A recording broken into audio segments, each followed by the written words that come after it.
وزیراعلیٰ پنجاب کا صنعتی فروغ کے لیے اکنامک کوریڈور ڈیولپمنٹ اتھارٹی بنانے کا اصولی فیصلہ۔ انڈسٹری کو سہولیات کی فراہمی اور ڈیولپمنٹ سے کثیر زرعی مبادلہ کمایا جا سکتا ہے۔ بیورو چیف لاہور میں اکبر احمد کی رپورٹ۔ وزیراعلیٰ پنجاب مریم نواز شریف کی زیر صدارت صنعتی علاقوں کی میپنگ کا جائزہ اجلاس ہوا، جس میں وزیراعلیٰ نے انٹرنیشنل انڈسٹریل ڈیمانڈ کے مطابق میپنگ کرنے کی ہدایت کی۔ انہوں نے ٹیفٹا، industry board of investment, PSIC، urban unit اور دیگر اداروں کو اشتراک کار کے ساتھ جامع لائحہ عمل بنانے مرتب کرنے کا حکم دیا۔ اجلاس میں تمام اضلاع کی چھوٹی، میڈیم اور بڑی انڈسٹری کے بارے میں بریفنگ اور ڈیولپمنٹ کے لیے تجاویز پیش کی گئیں۔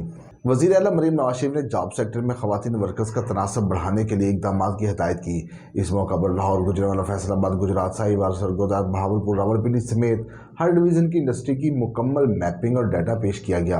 اجلاس میں افرادی قوت کی development, job training, professional and skill development کے لیے منصوبوں کی تجویز پر غور کیا گیا اور وزیر آباد میں کٹلری انسٹی ٹیوٹ کی بحالی کی منظوری دی گئی۔